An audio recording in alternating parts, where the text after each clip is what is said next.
All right. Welcome to the Airmere Trader Tuesday. This is a new thing I'm doing. I was a guest on Traders Dev Group this morning on Rod Casilli's Traders Dev Group, and I thought it was on his Trader Tuesday. I thought it was a great idea and a good way for people to get to know some of the people in our community and out of the community. And so this is the inaugural Trader Tuesday, and it's really informal, just talking about getting to know each other. So Dan and Harvey and I have known each other a long time. This picture was taken in Trier, Germany, when Dan was visiting Gabby and I in Germany. We took a trip up there, and I think this was at the not the amphitheater, it was at the Roman Baths. So it was a few years ago, Dan, but good memories from that trip. Well, yes, it was a fantastic trip, and I had a really good time with you and Gabby. And um, as you said, some very good memories.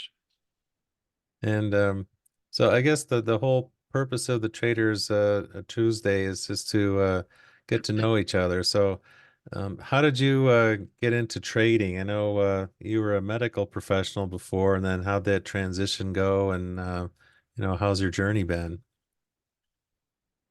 Well, um, don't I don't really know that I have a particularly interesting story here, but I can certainly relate to how I started trading. As you mentioned, I was an MD and specializing in neuropathology, and that field requires very sharp vision, very fine, detailed vision to make because it involves making a diagnosis using a microscope as well as other things. But and I also did clinical nuclear medicine, which also involves or requires a fine detailed vision. And my visual acuity began to fade because I have what's called myopic retinopathy, which means I was very nearsighted, and that actually affected my retina. So I saw the handwriting on the wall, and while most retail traders um, begin trading as a hobby, um, I knew that I was going to have to retire fairly soon and which I did at age 48, and still young enough that I figured I needed to do something. So I thought of other things like going into hospital administration uh, or something similar, or doing nuclear medicine part time. Um, I would not be able to do neuropathology anymore, but possibly nuclear medicine. So I looked into that. And anyway, I finally decided that I just would start on something new. So I started teaching myself the rudiments of stocks and options trading beginning about 1993. And then by late 1994, I had retired and was a full-time trader, but still learning. And much of what I learned, since there were no mentors back then, was from reading what few books were available on trading on trading options, and Macmillan's book and a couple of others. But I basically taught myself options trading by the seat of my pants using Option View, and it was sort of a rough and rocky road there for a year or two, but then I started to get the hang of it. So that's it in a nutshell. Nothing exciting. Well, and when I was at Sheridan Mentoring, I was one of Dan's students, Dan Sheridan, and then ended up working for him for 6.5 years. But during that time, you were a mentor, and if I remember correctly, you had signed up for Dan's mentoring for your wife, Lynn, but that wasn't really her thing. So you kind of took the bull by the horns and started jumping into the community. Well, yes, that's exactly right. Lynn had shown some interest in doing this, either with me or or perhaps on her own. And we we took a course that was offered by Optionetics. You probably remember them. Oh yeah. Um, and I think they held that, I believe, as I recall, in either Reno or Sacramento. I can't remember. Anyway, we took the course, and I didn't really care for that, and I didn't think that, and Lynn did not get much out of it at all, the way it was structured. Pardon me, the way the course was structured. She didn't get too much out of it, so she was sort of looking around, and we foundered our way onto Dan Sheridan's site. And then, as you said, I signed her up, but later became involved myself, and then became more involved and became a mentor. Now, you were there was an article that John Starkett wrote for Stocks and I think Stocks and Commodities magazine back in like I guess 2008. I think there's a link to it here. That you were the king of condors, I think was the article. But so you've been That's doing iron condors for a long time. And when did you start those? well, just about, as you know, nearly all retail traders start with condors if they're going to be selling premium, because they are lulled into the deception of the high probability trade. And of course, as you and I know, and any experienced trader knows, that is indeed a deception.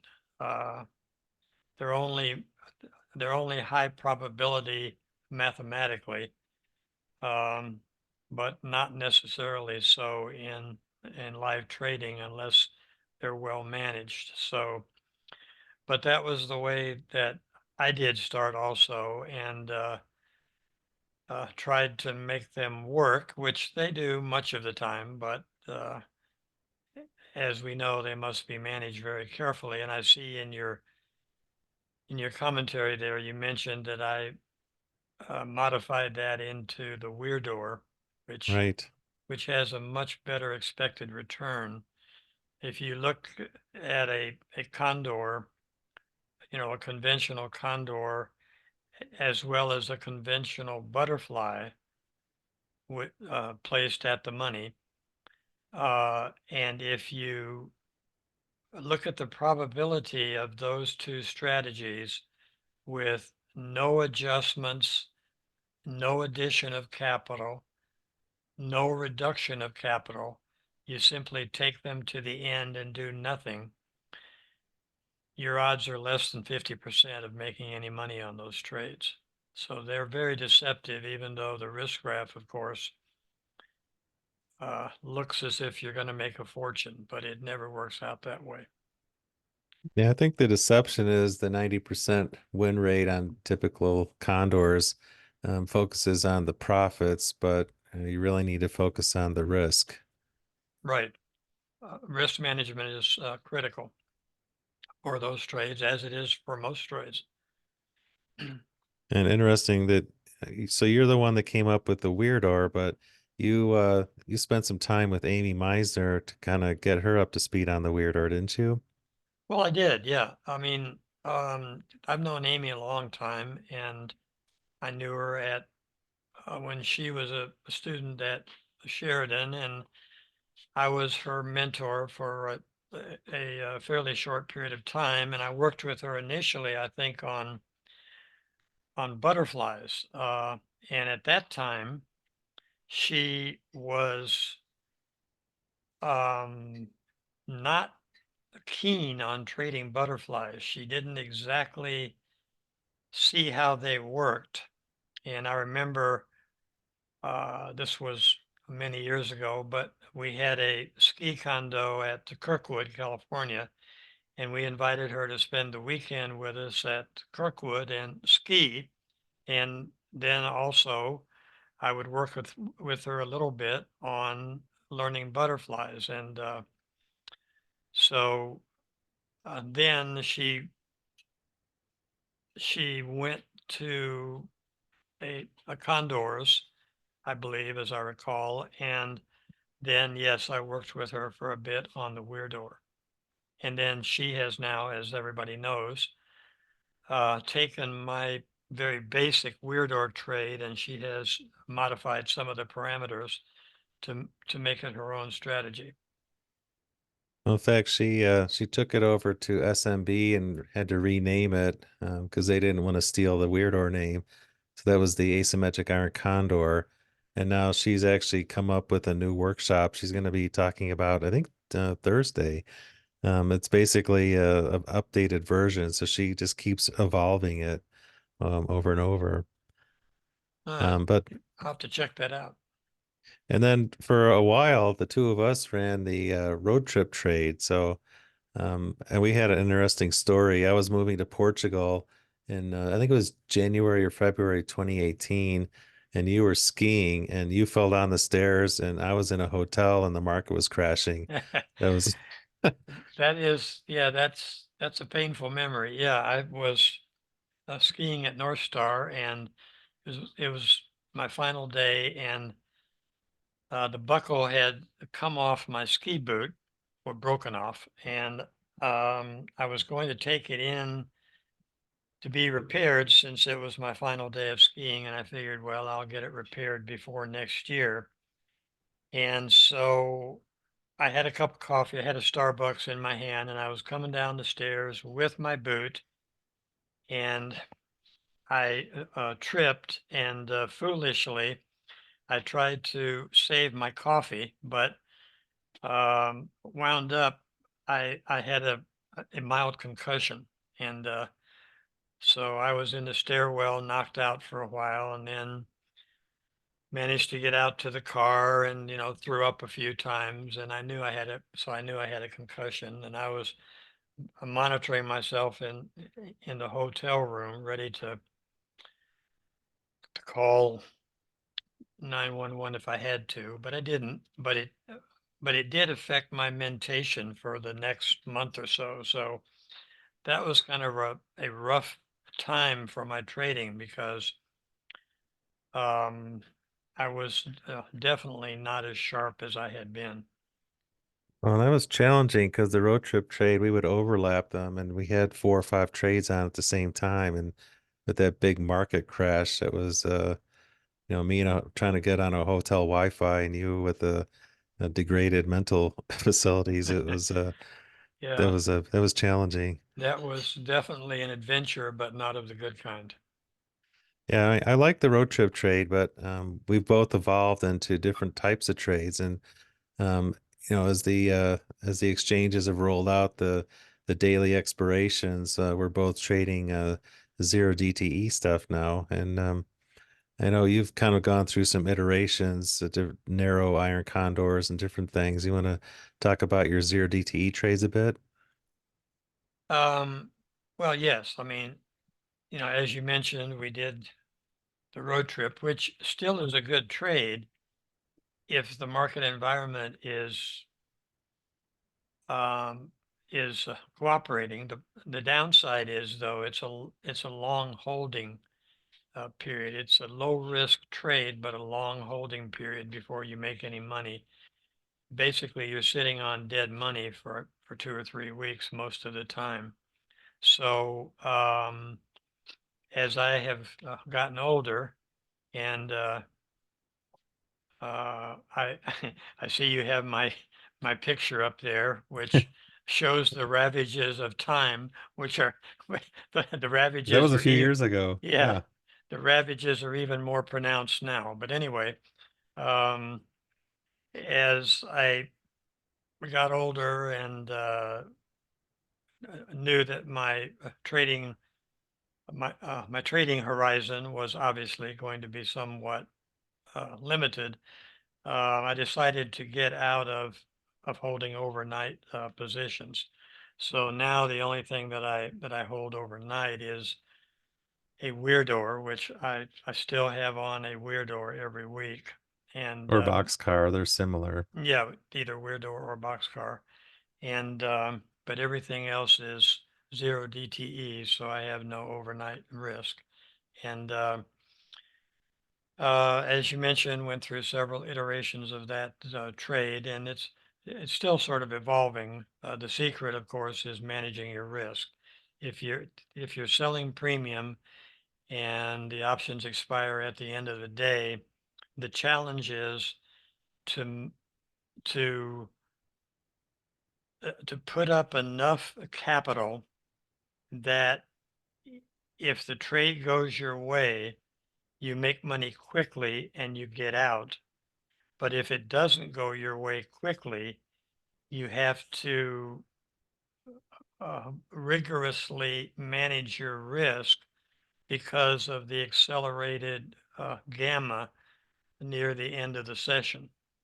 And that's, that's the trade-off.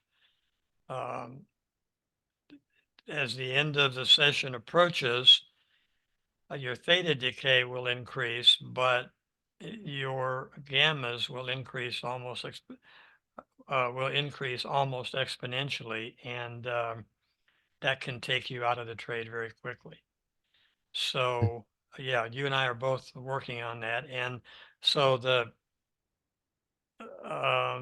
possibilities are to start with a credit spread, and then if that makes money quickly, take your profit. But sometimes it will morph into a condor.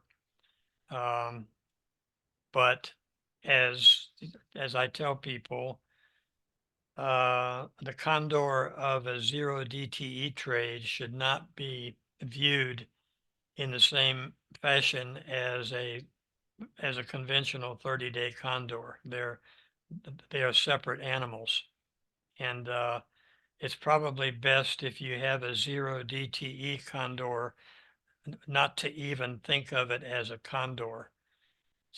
Simply think of it as I'm selling premium on both sides, and I will have to manage each side separately. Oh, and then Dave asked for the road trip trade. What would you consider the ideal market environment? Well, you want at least moderate volatility because you're selling premium, but it can be risky in a high volatility environment because the butterfly itself is a broken wing butterfly, which which is then hedged off with the debit spread uh, placed at a key point, which is why the trade has a low risk. But if you blow through the broken wing butterfly, that'll be a losing trade for you. So you want at least moderate volatility to be able to sell a decent premium, but probably a little riskier in a high volatility environment. And I That's what know, I think. yeah, and one thing that we've been both doing on the zero DTE trades on a condor vertical spread type of thing is if you start to get threatened, start buying in some of your shorts because that's where you're getting hurt. I had one yesterday where I did a three lot and bought one of them in and it turned into a back spread and ended up fine. So it definitely reduces your stress, especially on any kind of trade with tail risk like a road trip, A14, anything. Don't be afraid to buy in some of your shorts. Right. And that's exactly correct. And I do the same thing. And one way to approach that, uh, when I was doing condors and butterflies, I came up with what I called, for want of a better term, the mark to sale ratio, which is basically the mark of the current short option divided by the sale price of that option. And pardon me, and when the mark to sale ratio starts getting over 1.5 or 1.6, that option is getting into trouble. So many times I just will put an order in as a stop order to buy the short option back at a mark to sale ratio of about 1.6. And that'll keep you out of a lot of trouble. And then if that order is filled, as you said, you're going to have a ratio spread, and you can either leave that in as it is because the Greeks will then be more in your favor, and you might even wind up making some money just from having the long option, the extra long options. Uh, but you can either leave it in as a ratio spread, or um, you could then roll the short strike that you bought back. And then Giuliano asked if we trade the zero, that $600 trade in the zero DTE room. We don't trade it specifically like, here's my strikes and stuff, but a few people are trading that style of trade. So it's a yes and no answer. Um, and then I see Mark Fenton's in the room. I know Mark has to leave fairly soon, but I thought Mark might want to say hi to you, Dan. Hey, Mark. Mark, how you doing, buddy? I'm doing good. Good to hear you again, Dan. Oh, same here. This is like I feel like I'm going back in time hearing about the weirdo again. Yeah, days gone by. Yeah, the three of us are sort of like the three musketeers in a way. Yeah, Well, we've we been all came around. from the Sheridan community, along with Seth and Mark Sebastian, Casey Platt, a bunch of others. So it's nice to all get back together. Yeah, I think Dan's back there by himself now. Oh, Dan Sheridan, yeah, Yeah, yeah. yep, yep, he is. So Dan, if somebody new was listening, and you've been trading for many years, what advice would you give if they want to get started with option trading? What kinds of things would you point them in that direction? Well, that's actually a good question. In fact, a lot of people have asked me that over the years, and so I have a fairly stock answer, which is sort of intuitively obvious, but still, I guess, should be mentioned. And the answer to that question is whatever strategy or style that you elect to trade, you have to start small. And in fact, ideally, if you have a platform that will allow paper trading, you should paper trade any strategy that you're considering first.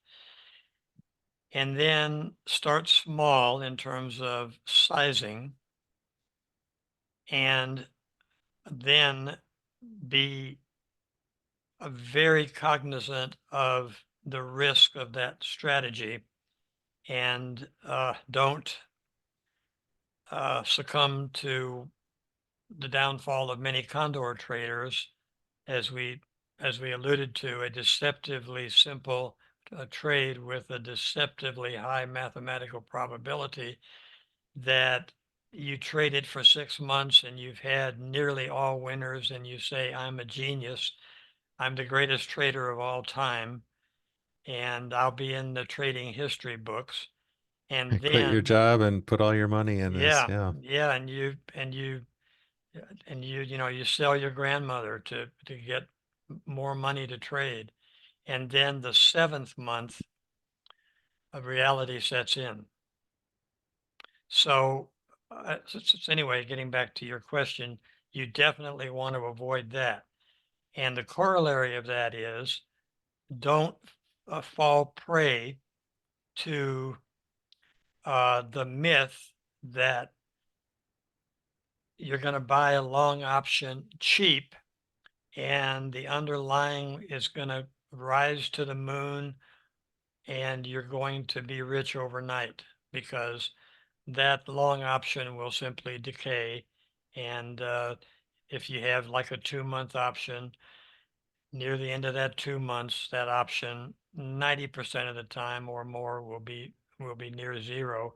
And then you say, what happened? And usually people get into that sort of trade because they have a friend or relative that may have an anecdotal story that that individual did make a lot of money by buying a long option, but they really don't. I mean, they have a very low expected return.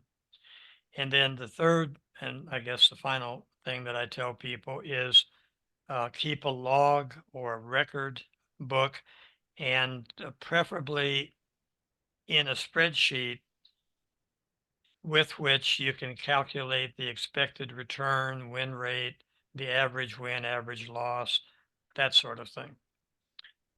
Or maybe use some of the tools that you have on your website to keep up with your trades and to actually have some mathematical results that will tell you how you're doing. And after you trade that for about a month, if you find it does not have a good expected return, then either modify it or move on to a different strategy. I had some good advice from a marketing coach at one point. Says, figure out what's working the best for you and stop doing everything else. Yeah, very good advice. Yep, very good. That's a really good one. So, is there anything else? Any questions? Oh, and Juliano asked for that for your trade, Dan. You're doing like just a couple of contracts. How much buying power do you use? Well, I go 20 wide, so each of them is 1,000 of buying power, and I'll do 2 or 3, but I usually will wind up modifying that trade. What I do is I start with a credit spread, making the best directional determination that I can based on my indicators and the price action and the support and resistance, that sort of thing. I make the best directional guess that I can, and if if I'm right, the credit spread will start to make money very, very quickly. And um, even and with a 2 or 3 lot, I may have 2 trades and I'll hit my profit target of the day and I'm done. But if I have started off wrong-footed, meaning I did not pick the right direction, I'm wrong-footed, then I'll either cut that one and start with another one, or I will convert that to a condor. And the trade-off is the credit spread. If you're right in terms of your directionality, you'll make money quickly and you can be done early in the day. Because if you're right, you do not have anything on the opposing side, and the theta bleeds out and you make your money. If you have a condor, you have a little more wiggle room up to a point, but one side opposes the other. So sometimes it seems like watching paint dry before you make your money of the day, your money for the day. And of course, if you have a bad day, you have to take a small loss. And Jason asked what a weirdo look like. This is kind of it. It's basically an asymmetric condor. You have less risk on one side. And then Eric asked Dan, how long does that trade typically last? The 600, Yeah, the the zero zero GT DT. trade. Well, I'm on the West Coast, so I'll usually get something on a little bit after 7 o'clock my time. Markets opens at 6:30, and I try to be out by 10. Um, Sometimes not until 10:30. Sometimes I'm out at 9:30, but that's a little bit unusual. The other caveat for these things is you do not want to be in the market the final hour. That that can be the kiss of death. And to prove my point, um, look at a chart of the SPX going back, say, 30 days, And for each of those 30 days, look at the price action in the final 45 minutes and you will be shocked. I've seen a two I delta couldn't agree call more, Dan. expire in That's the the most money. dangerous time of the day. Yes, it is. Yep. Yep. All right. Well, Juliano says end of day ramp. Yep. Yeah, and it's usually not ramping your way. Yeah. If it is, you're happy. If you're not, you're looking for the window. Yeah. So, well, thanks very much, Dan, and thanks everyone for coming. This has been a lot of fun. I think we're going to keep doing it. And Mark, we're gonna go chat with you next week, and we'll get a bunch of good speakers, or not speakers, just traders to talk to lined up. But I think this is something that we want to keep doing because it's pretty fun. And Well, I Sounds see you great, have but a I hate to fair. have to follow Dan Harvey. He's a legend. yeah, Come on now, Mark. Well, you are. I see you have actually a fairly large audience here, so this may be very popular. I think this was a great idea. Because as you say, people in the community can not only get to know the other traders, but might even learn something. get some good advice, right? All right, everyone. Well, thanks so much, Dan. Really appreciate your time. I know you've got to go, and we've kind of it's probably half an hour is about right for these things. So, um, thanks again, everyone, and we'll look forward to next week's. Well, Bye-bye. thank you, Tom. Thanks. See ya.